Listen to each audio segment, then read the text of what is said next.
Get your orange on, even though it's not Friday. We do have cause for celebration. Some may say it's a concern, but to me, it's nice to see that the expectation in Stillwater, Oklahoma right now, nor never should be, competing for dead last place in virtually anything, and definitely basketball. You are Locked On Oklahoma State, your daily podcast on the Oklahoma State Cowboys, part of the Locked On Podcast Network, your team every day.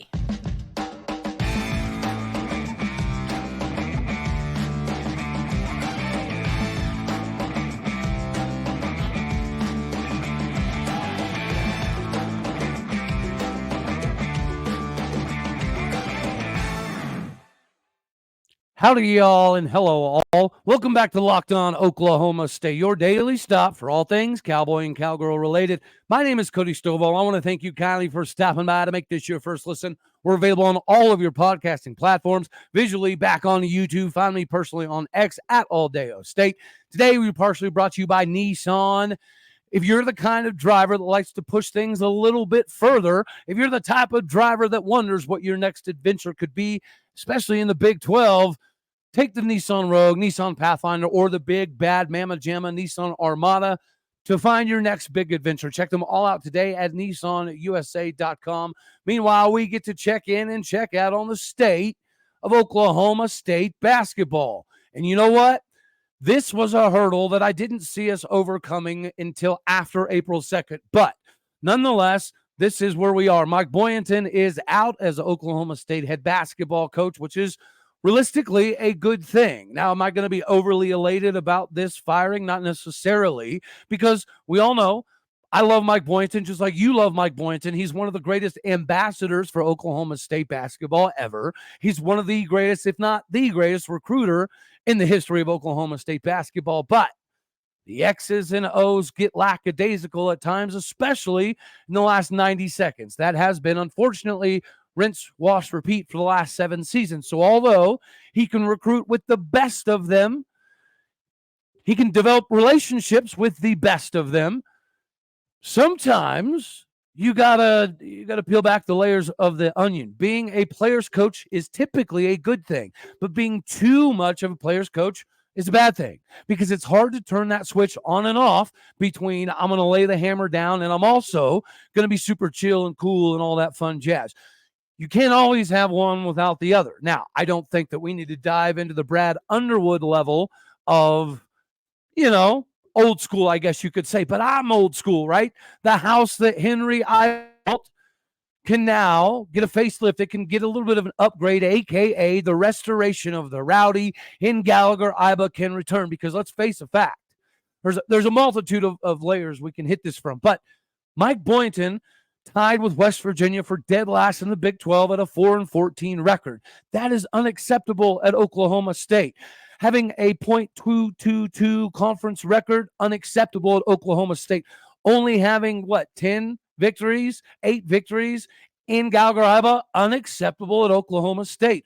Always has been, always will be. It's not good enough for West Virginia to have one of their worst seasons of all time. Statistically, likely their worst season of all time, just like it's not acceptable at Oklahoma State. We can love Mike Boynton. We can love on Mike Boynton, but we can also be appreciative of what Chad Weiberg did here. What Chad Weiberg did here was show everybody nationally that the expectation at Oklahoma State will not be dead last. It will not be competing for dead last. And in virtually every sport, right? When you think of the new Big 12, again, there's a lot of sports that we dominate OU at, one of them being baseball, which we'll cover a little bit later on.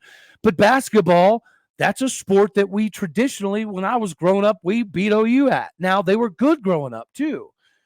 Right? The battles of Desmond Mason and Eduardo Nájera were legendary. Having Kelvin Sampson on the sidelines of OU going up against Eddie Sutton was legendary. But again, the house that Henry Iba built can now get the restoration process it deserves. Nailing the next hire is important. But if we look at the financial potential constraints, that should limit potentially what the list could look like. But we've already discussed, right? There's been some numbers floating around when it pertains to the buyout. But this is coming from the Daily Oklahoman, whenever they broke down mathematically kind of what situation we were in.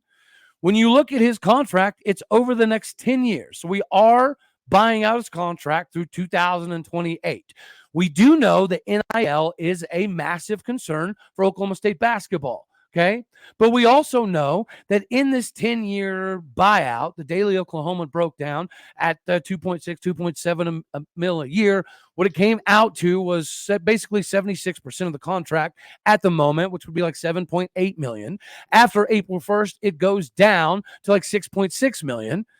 From what I've gathered, he's basically going to take the April 1st style of deal. Right. Therefore, we're not going to have to be on the hook for the full almost 8 million. It's going to be more in the ballpark of the 6 million when it's all said and done.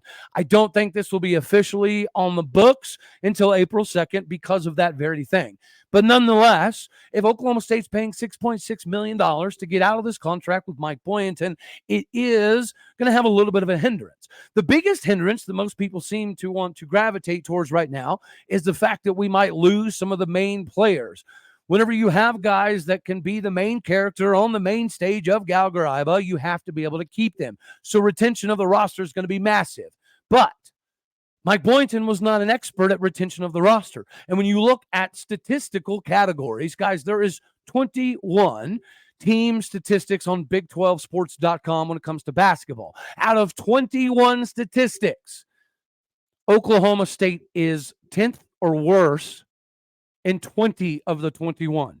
The only statistic that we break the top 10 in the Big 12 in anything, aka the bottom 4, is steals, which we come in the Big 12 at number 9 in steals. So other than that, every other statistical category, and this is, again, whether you go team rebounds, offensive scoring, free throw percentage against, field goal percentages, all of that, steals, blocks, everything. Oklahoma State is bottom 2, either dead last or 13th in almost 30% of every statistical category. That is, say it with me, unacceptable at Oklahoma State. It should be unacceptable everywhere. We just mentioned West Virginia had one of the worst seasons, if not their worst season statistically of all time. Oklahoma State's kind of in the same boat. When you're 13th, 14th, 13th, 14th, 12th, 11th, 10th, 13th, 14th, in all of these statistical categories, that shows you that you can recruit well, you can be a player's coach, you can be an amazing guy, a great ambassador, but not have everything you need to execute the X's and O's. And that's unfortunately where we have become, or just where we've gotten with Mike Boynton. Everybody in Orange Country is sad to see him go. But I think a large portion of Orange Country should also be reminiscent of what Oklahoma State basketball used to be. Why do you think, other than being a player's coach, I know there's going to be a little bit of a litmus test there, but other than that, people act like there's not a crud ton to sell at Oklahoma State. How are we getting all of these top 10 recruiting classes if we're dead last in NIL? It's because of the history. It's because of that building. It's because you can build something at Oklahoma State that you can't do everywhere else. The Big 12 is a juggernaut in basketball. We all know this. But dead last is not acceptable. Being dead last in so many different statistical categories, that's not sustainable. And we've seen 7 years of the same thing. Even when we had the unquestioned best player in the United States of America and the number 1 overall pick, we got bounced out of the first round by another team in orange and black with a former Cowboy that went off on us. So retention of roster has been an issue for Mike Boynton. So when people are saying that we're going to lose a bunch of the roster, okay, maybe, and we'll discuss that, right? Because I do think that we have some more ability in retention, regardless of who we bring in, than most people are taking into consideration. I am not, however, saying that we can just hire anybody and maintain the same level. I'm not saying that at all. But I think we might be in better shape than some people are giving us credit for, just like you could put yourself in better shape.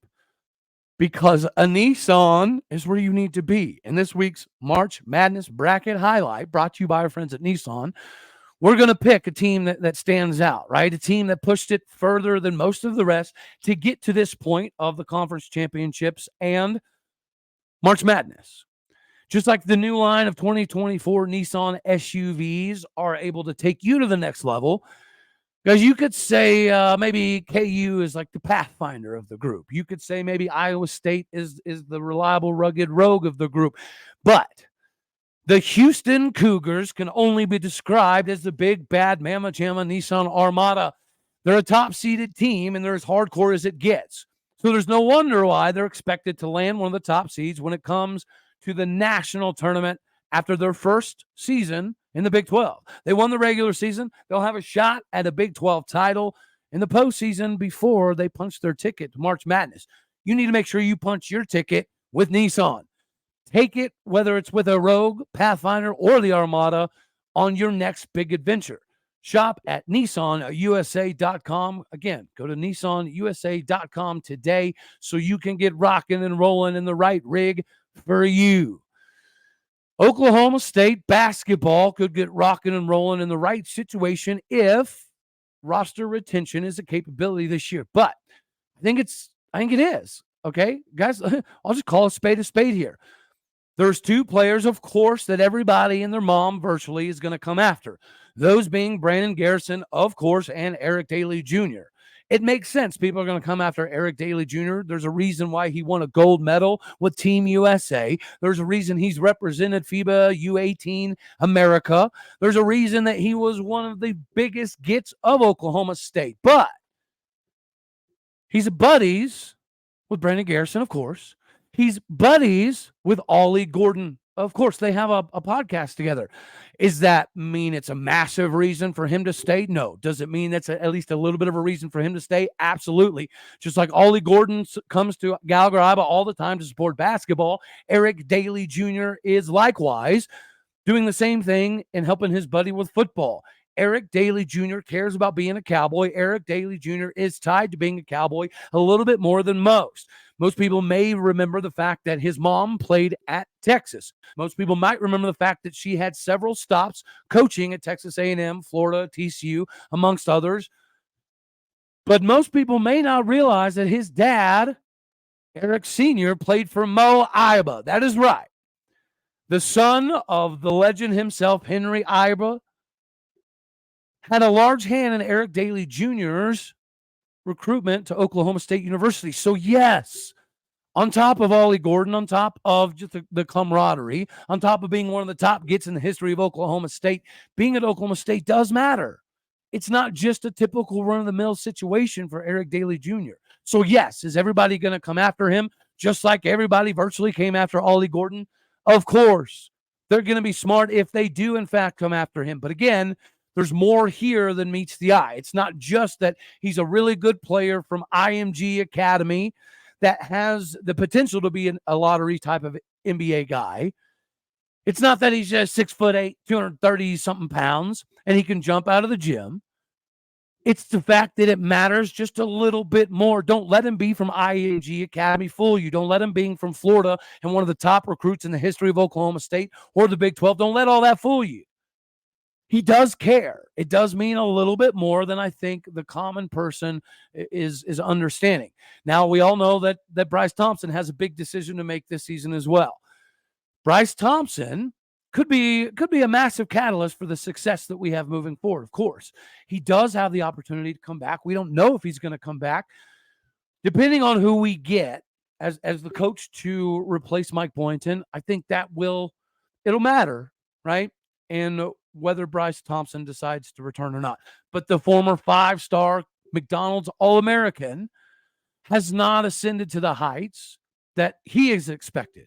He hasn't ascended to the heights that I think every Cowboy or Jayhawk expected. That is one of the reasons why him coming back does make some sense. He does love Oklahoma State. He's another Okie. He gets it, and he hasn't done everything that he wanted to do in college basketball whatsoever. Will he have a lot of opportunities to leave? Yes. Does he have a tight relationship with Mike Boynton? Yes. Does that mean he could potentially leave? It does. But then on top of whatever decision Bryce Thompson makes, you have Brandon Garrison. everybody's going to come after Brandon Garrison. We saw the emergence of Brandon Garrison throughout the course of the season. And if Isaiah Miranda was able to kind of lock in, stay focused, and do everything athletically that we knew he could do, that would have helped Brandon Garrison even more. But this is another consensus 4-star, top 30 style of guy that picked Oklahoma State over your Kansases, your LSUs, your Texas A&Ms, your Houstons, right? Just like Eric Dailey Jr. chose Oklahoma State over your Kansases and your Illinois and your Michigans. It is what it is, and we've had the ability to retain these guys, but most importantly for Brandon Garrison, the reason we were able to fend off everybody is because he's a Cowboy, and he was a Cowboy fan before he ever even started getting recruited. His family are Cowboy fans. So them coming to games was nothing to do with the recruiting prospect of Brandon Garrison. Them coming to games for a long time was simply because they love Gallagher-IbaArena. They love Oklahoma State. So you want to assume that Brandon Garrison's going to be want to be part of the rebuild alongside Eric Dailey Jr. Bryce Thompson is a wild card here, of course. But again, I think if we do bring the right guy in, roster retention is not going to be an issue. Right? Brooks Manzer, he's probably back to help out. Mike Marsh, he's graduating. He's gone. Weston Church, graduating, gone. John Mucklereich, graduating, gone. Yeah, we get all that, right? But you have an important piece as far as the locker room is concerned. Naz Brown could return, maybe should return. Jairus Hicklin, he's out. But Keon Williams is another one of those, the glue of the team, the ice likely kind of guy that should come back and very well could come back. And again, these guys do have relationships with some of the coaching hires that we could potentially bring in. Javon Small. Javon Small is one of those that who we bring in is going to be crucial to retention of Javon Small. I think Javon Small, Bryce Thompson might be two of the bigger glaring needs for retention that could go. Conner Dow. He's an Okie. He's a Cowboy. He's probably staying. Jamiron Keller, that's going to be another big-time guy that we're going to make a massive emphasis on keeping. So I'd say the likelihood would be decent with Jamiron Keller. Carson Sager, graduated, gone. Justin McBride might be a casualty. You're coming in, a former 5-star, top 10 national guy. Suffered through an injury, put on some weight, had to kind of reestablish himself, comes to Oklahoma State.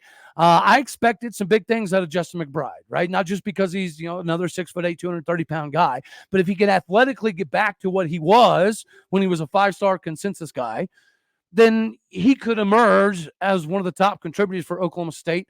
But with a decent amount of guys potentially coming back, he could be a casualty. But when you look at this roster, and you look at the guys that were emerging throughout the course of the season, Eric Dailey Jr., Brandon Garrison, Jamiron Keller, obviously, there towards the latter half.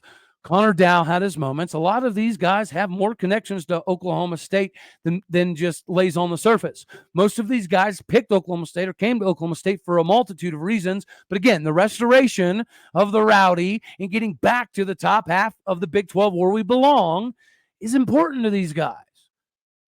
We're going to have to fend some stuff off. But we now know, on top of the buyout, on top of hiring a new coach, we're going to have to find a way to come together and have some sort of Heisman Ollie level campaign in N.I.L. But it's a possibility. It's not a foregone conclusion that we're going to lose a bunch of dudes. I think it's ridiculous to even think that, right? Is it a possibility? Yeah. Are people going to come? Yeah. But there's more than meets the eye here when it comes to connections to Oklahoma State and why things matter. All right. You should matter when it comes to your sports destination. Your decision on the matter should be of paramount concern. And Fire TV is your new destination for sports. From live games, highlights, in-depth analysis, whatever, Fire TV offers amazing viewing experiences with smart TVs as well as Fire Stick TV that you can plug directly into your existing TV and makes access to millions of movies and episodes to shows on your Fire. Whether it's the opening weekend for baseball, college basketball tournament, or you're going to watch live TV, Fire TV is the way to do it. They've recently created Fire TV channels to deliver a constant supply of the latest videos from your favorite sports brands, all for free. That includes most of us here at the Locked On Network. You get the big-time pro and college conferences mixed in. Fire TV channels let you dive into all the games, analysis, highlights, and more. on top of keeping up to date on the latest wild, wacky world of sports. March Madness, NBA, Major League Baseball, it doesn't matter. You can stay in tune with Fire TV. So check out Fire TV channels on Fire TV and Alexa devices. If you haven't checked out Fire TV channels, you absolutely should. Trust us on this, right? Get in now because the getting is good.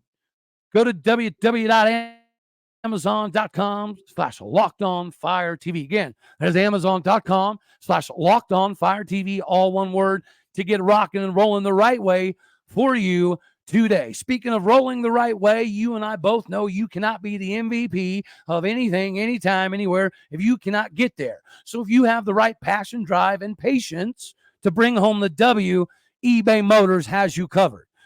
Anything you need to maintain your rig, whether it be maximizing peak performance and getting a supercharger, or helping with the aesthetics, exhaust kits, LED lighting kits, and more, speed, power, or style, eBay Motors has you covered. With over 122 million parts to choose from, keep your number one ride or die rig alive with the eBay Guaranteed Fit. The part is guaranteed to fit your rig every time or your money back. Because obviously with eBay Motors, we want you burning rubber, not cash. With all the parts you need, all the prices you want, it is super easy to turn your rig into the daily MVP. Keep your ride or die vehicle alive today at ebaymotors.com. That is ebaymotors.com. Eligible items only. Exclusions apply. eBay Guaranteed Fit, only available for U.S. customers because you're special. Just like we should feel special that Chad Weiberg and Oklahoma State were able to financially find the wiggle room to make this work. Now we know financially, with the news from Mike Boynton and some further conversations as it pertains to N.I.L, yeah, we're in a bad spot. Yes, we need help. We need to make things considerably better. But when we look at who could potentially replace Mike Boynton, there is a long list. But the financial side of things does have to be taken in consideration. If you give him 6.6 mil, 8 point whatever mil, doesn't matter. At the end of the day, the buyout is going to have to be taken in consideration with the new contract, the new coach, the new available money. So would getting a Chris Beard be great? Would getting a Thad Matta be great? Yeah, but do we have 3.6, 3.9, 4.1 mil after the buyout? It's possible, but I would say potentially unlikely. So that means maybe it's an up-and-comer. Maybe it's a guy that's already on staff or in the house. There's a lot of things that we do have going for us outside of the financials. But I don't know that we're going to have an extra 4 mil, 5 mil laying around to go get a massive home run. Let's just call a spade a spade. The firing of Mike Boynton is at least a double, likely a triple by Chad Weiberg, because we have to restore what Gallagher-IbaArena is or was, or the retention of the roster and recruiting. It's not going to matter. It's going to become insignificant if we're relegated to the bottom half of the Big 12.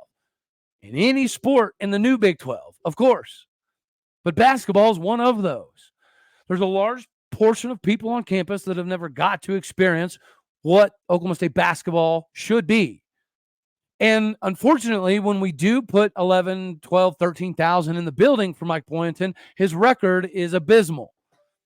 Whenever we pack that arena, especially for big games, Mike Boynton doesn't produce. And again, it's always the same thing, that we find ways to flail around, miss free throws, do ridiculous isolation stuff in the final 90 seconds of game. We poop away more W's than anybody in the Big 12. This is an opportunity to plant your flag in the ground that last place is not acceptable. And for anybody that's saying, well, it's going to get worse, we're going to lose a bunch of players potentially, and we don't have the money to be competitive, so enjoy last place next season. Oh, but maybe. But if we're already hunting for dead last, and if you look statistically, which we are hunting and fishing for dead last in a large portion of statistical categories, where do you have to go? Last place is last place, last time I checked. So if you're already in last place and you're competing for last place, you've hit rock bottom. If you're 13th place or 12th place in attendance, you're at rock bottom. Gallagher-IbaArena is a palace of craziness and madness. And when we have put 12, 13K in the building, we've unfortunately left with the sour taste of defeat more often than not. That feeling needs to go away. All the new coach has to do, regardless of who he is, regardless of what the roster retention looks like, is be successful at home. Right? If you take care of Gallagher-IbaArena, the rest will take care of itself. And if you have enough success that people know that the games inside Gallagher-IBA do mean a little bit more, they're going to carry a little bit more weight, you're not going to have a problem with attendance. People will be excited to get in that building and fill it back up and get wins. When you fill it up, you got to get W's. Just like I told my boy, when you get in to your varsity games, you have to perform.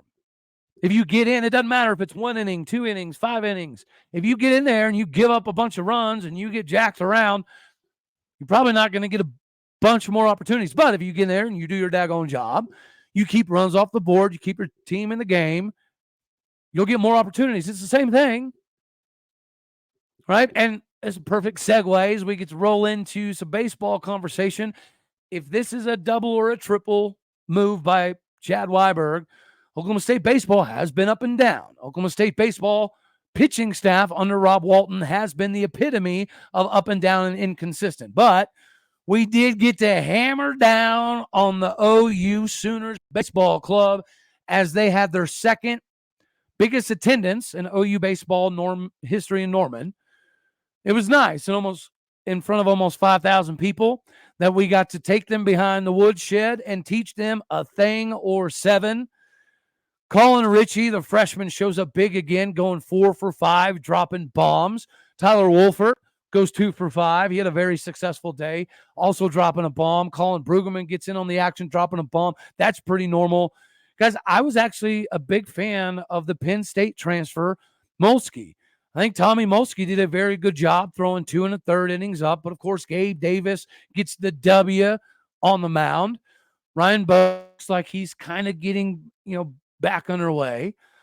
I think Reed getting Dominic in there is a pretty good sign. Getting Drew Blake in there a little bit, definitely a good sign. With that win, we move to 11-6 and 186 and 159 all time over the Sooners. Josh Holliday, say what we will about regionals and super regionals and failures in those departments, but he has dominated OU as we are now 34-13 in Bedlam with Josh Holliday at the helm. We now get to host the Sooners for the Big 12 series, as that was the last game in Norman. This is wonderful. Now it sets us up for a trip to Orlando to take on a UCF. UCF's not a bad baseball club. But this is a time where you have to prove, again, that Oklahoma State will be at the bottom of the new Big 12 and virtually nothing. There's not a sport on campus where being 13th, 14th, 15th place should be acceptable. I don't care if it's tennis, track, cross country, golf, football, wrestling, baseball, basketball, doesn't matter. If we're competing for dead last in anything, there needs to be a serious conversation. I am so proud of Chad Weiberg for having the intestinal fortitude to pull this plug, to peel the Band-Aid off. We are already in rebuild. We were before the season ever even ended. We were when we ended the season losing 6 in a row. The rebuild was already here. And we're already rebuilding from rock bottom, so there's not a better time. Could we have saved more money by waiting another year? Yes. Could we have maybe put more money in N.I.L by saving that money and not firing him? Yes. But again, we're already at rock bottom. The expectation is to be better. Chad Weiberg has set that expectation. And for me, I say thank you, buddy. Now, I had some stuff to cover when it came to Big 12 realignment and some news about Oklahoma State potentially making some moves alongside Texas Tech, Kansas State, and some other ACC schools. But we're going to save that, just like we're going to save the conversation on who should replace Mike Boynton. There's a list. We're going to go over it, but that's all we're going to have for this one right here. As always, I love you. God bless. Go Pokes. Thank you for tuning in to make this your first listen here in Locked On Oklahoma State. You could be anywhere. So happy you choose to be here. All right, y'all, you know the drill. Later, taters.